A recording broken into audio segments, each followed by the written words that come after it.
Let me now introduce the first speaker, Commissioner Geoghegan-Quinn, who needs no introduction to a Galway audience. European Commissioner since 2010. Prior to that, a member of the European Court of Auditors for 10 years. Before that, a member of the Irish Parliament for over 20 years. A former government minister for European Affairs, for Tourism, Transport and Communications, for Justice and for the Gaeltacht. The first woman cabinet member since the foundation of the state, and of course, very important to us here in Galway, a former member of our NUI Galway Governing Authority. You're welcome back to Galway, Commissioner. Commissioner Geoghegan-Quinn.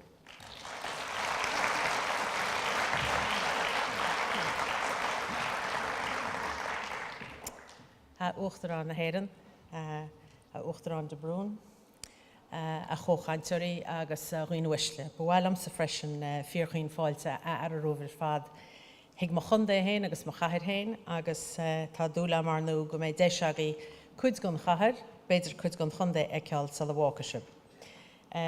President Higgins, President Brown, distinguished fellow speakers, guests, ladies and gentlemen. I'm very pleased to have this opportunity to speak to the members of the Coimbra Group and other invited stakeholders and to welcome you to my native city. I hope that you're going to have time while you're here to explore Galway and the surrounding countryside and indeed the coast while you're here. For me, what makes the Coimbra Group so interesting is not the venerable ages of your member institutions, but the broad mix and richness of experiences you represent. The Coimbra Group has a double strength. On the one hand, your members influence policy making individually and collectively at national and European level. On the other hand, the group facilitates mutual learning between its members on basic issues of common interest, like the provision of doctoral training, career guidance, and international cooperation. You're also, of course, very active participants in the 7th EU Research Framework Programme. Your researchers are involved in over 3,700 projects with a total EU contribution of around €2 billion. The themes you've chosen for this annual conference are particularly appealing: creativity, research and innovation. And they're exactly what we need for our universities and indeed for society more generally. With Europe tackling the deepest and longest economic crisis of its recent history, its need to prioritise those policies that strengthen Europe, that will return us to growth and create more and better jobs. This means that we must focus on creativity, research and innovation, and that's precisely what the European Union is doing through Innovation Union, the European Research Area, and of course Horizon 2020. Today, I would like to bring you up to date on the progress of these initiatives, starting with the role of universities in Innovation Union.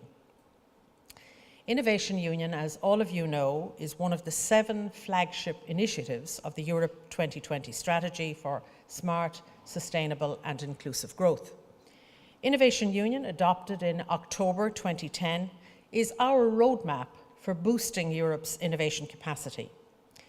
It proposes a series of measures or commitments to improve the conditions that allow scientists, researchers, entrepreneurs and companies to flourish. One of the main ambitions of Innovation Union is to remove any obstacles that make it difficult for business to transform European research into innovative new products, processes and services. Achieving Innovation Union requires a concerted effort in many policy fields: education, fundamental research, applied research, knowledge transfer and IPR policy, to name but a few. Innovation Union is not just about technological innovation and developing the skills that go with it, important indeed as they are. Innovation Union embraces all types of innovation: design innovation, service innovation and social innovation, which implies a strong role for creativity and for the social sciences and humanities. We're asking member states and regions, research institutes, universities and companies to do a lot to make profound changes.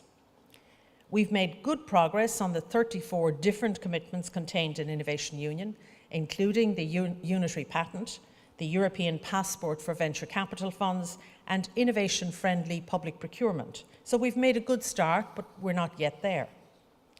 Innovation Union includes actions to promote excellence in education and skills development, on e-skills for innovative and competitiveness, on new curricula addressing innovation skills gaps, and on the training of researchers so that countries can reach their R&D investment targets. Universities play a crucial role here. If we want to tackle our very biggest societal challenges and develop technology-based business, we need an excellent science base, and we need to train creative graduates and foster critical and innovative mindsets. Currently, there are some 2.5 million researchers in the EU. Increasing R&D investments from the current 2% of GDP to 3% in 2020, as member states have already committed to do, means that we will need 1 million more researchers to absorb that increased capacity. Innovation Union asks member states to draw up plans to address this shortfall in researchers. Many have introduced national strategies or even legislation to ensure that they train enough researchers to meet their own national R&D targets. I know that this is a real challenge in current economic circumstances, but I want to encourage member states in their efforts because new, highly trained researchers will be a huge asset for our society and our economy. But training researchers just to remain in academia is no longer enough. Knowledge transfer should be given more recognition as part of an academic career, right from the start. Researchers need to be better attuned to the innovation potential of their findings, and academics should get the training and experience they need to sharpen their entrepreneurial skills. With this in mind, the Commission has worked with experts from industry and academia to prepare 7 principles for innovative doctoral training to foster excellence and a critical mindset, and provide young researchers with transferable skills and exposure to other sectors of employment. Input from your group was very valuable in this exercise. The Council of Ministers has endorsed these principles and has called on member states and universities to provide financial support. The popular Marie Skłodowska-Curie actions will place particular emphasis on combining research and other skills that maximise employability.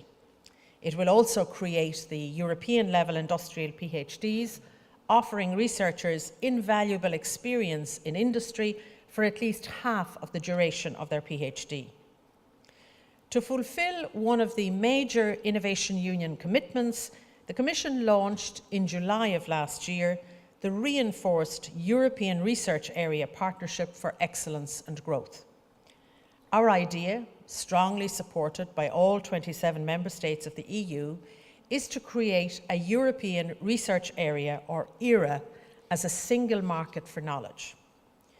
Rather than creating a single research system, ERA aims to connect up national research systems so that we can get more out of them, spread excellence, and encourage cross-border collaboration and open innovation.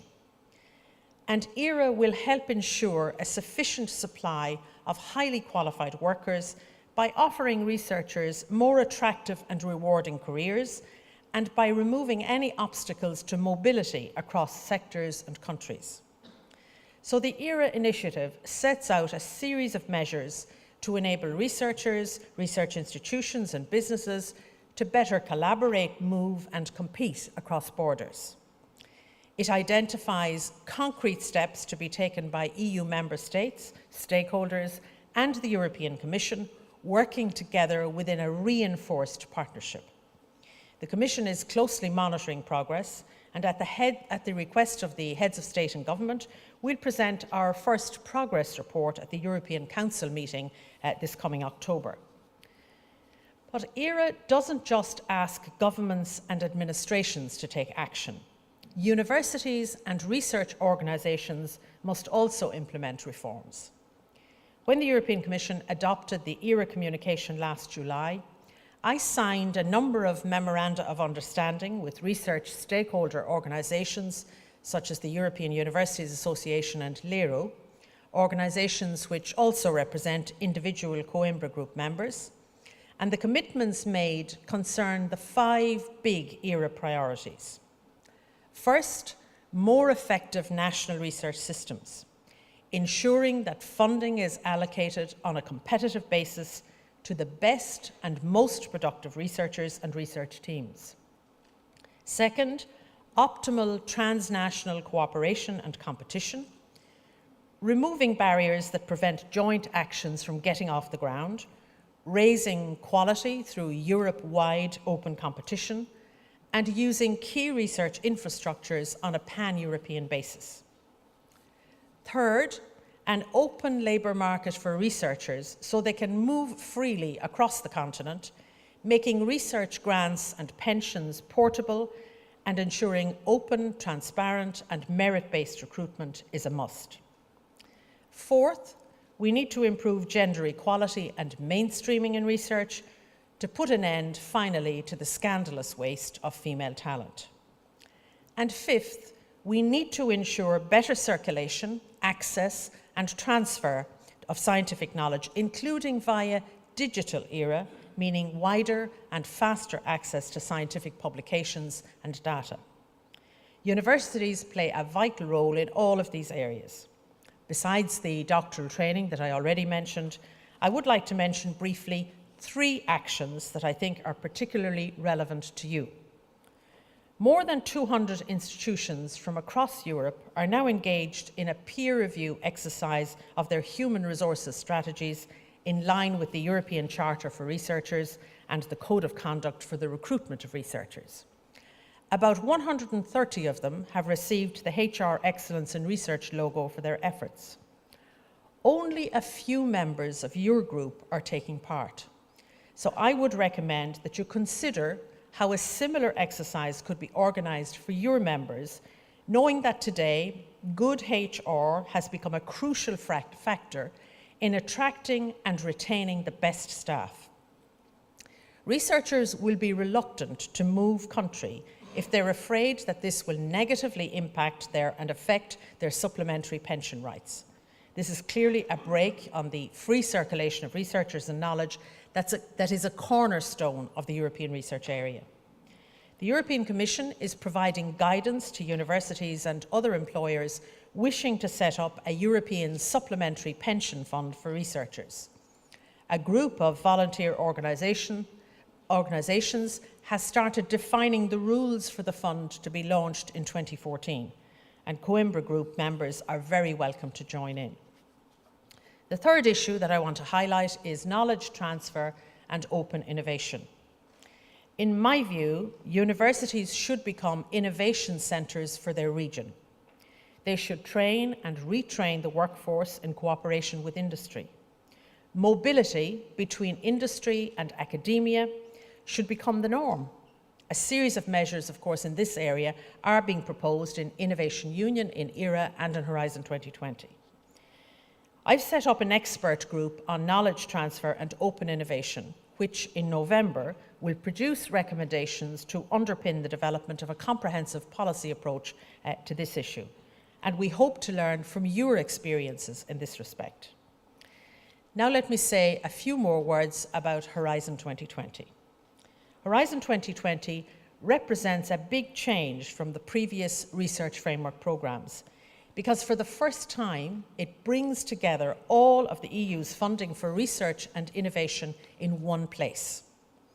With Horizon 2020, we want to make it easier to participate in EU-funded research and innovation actions, to increase scientific and economic impact, and give the taxpayer better results and better value for money.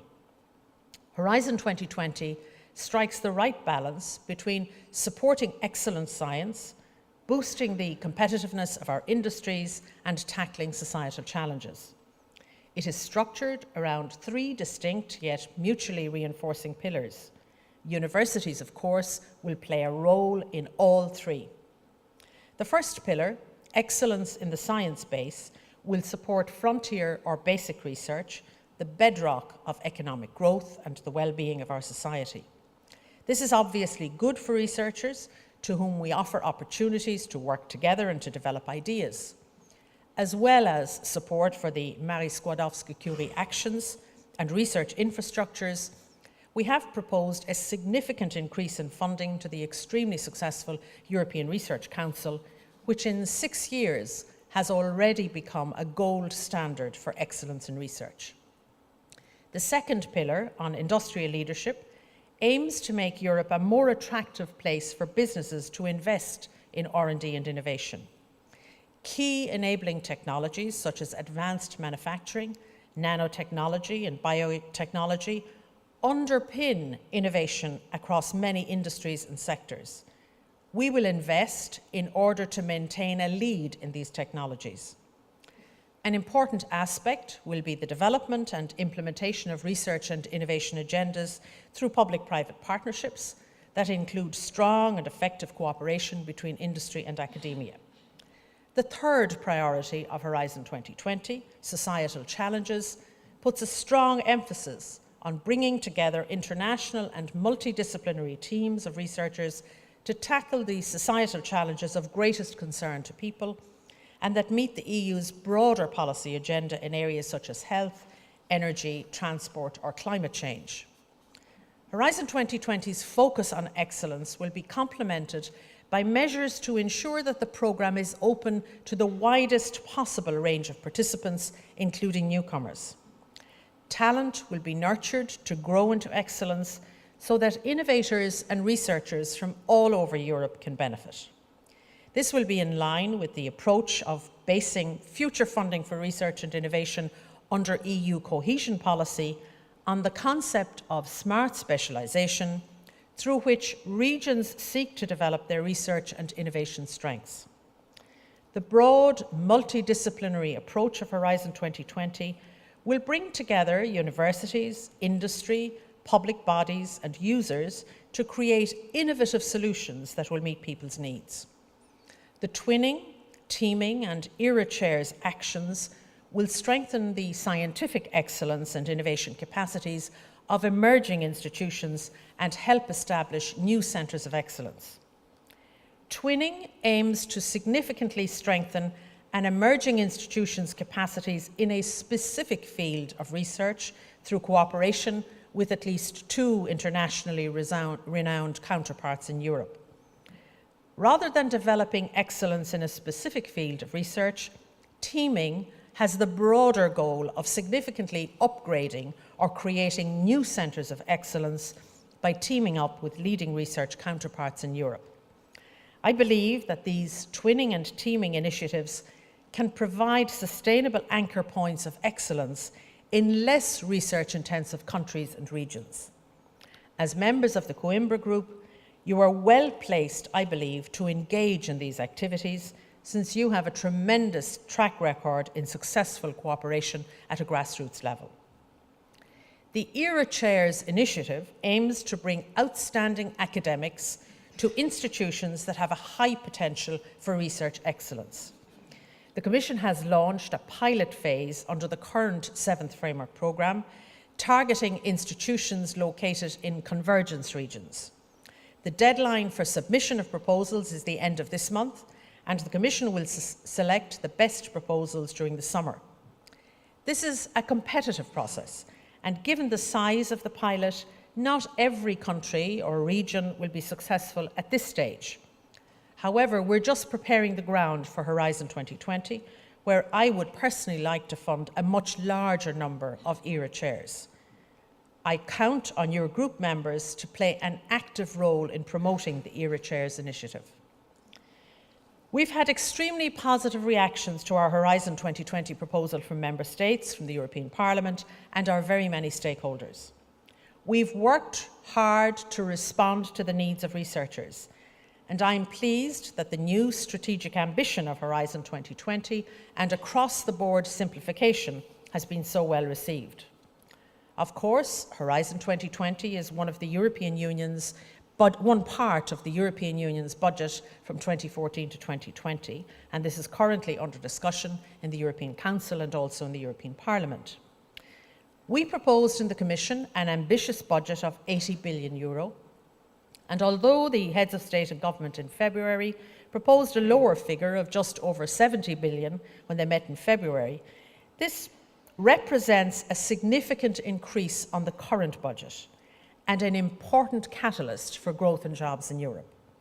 In fact, Horizon 2020 is the only significant budgetary area that will see an increase, and it is encouraging that the European Council highlighted the particular importance of Horizon 2020 to Europe's economic recovery and future prosperity. We're very hopeful that the Council and the Parliament can reach a satisfactory agreement soon, so that Horizon 2020 can get off to a flying start in January 2014 as we planned.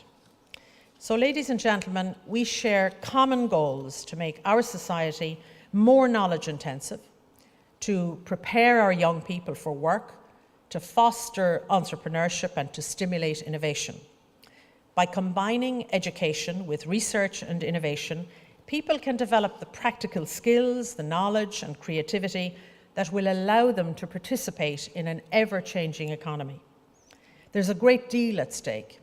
Today, more than ever, research, innovation and education can deliver social progress. When we invest in these areas, we commit ourselves to the development of our citizens and the long-term welfare of society. I count on your group to remain actively involved in the initiatives that I've described today, building on the rich and varied experiences of all your members. And you can count on me to do all that I can to help you achieve your goals. Thank you.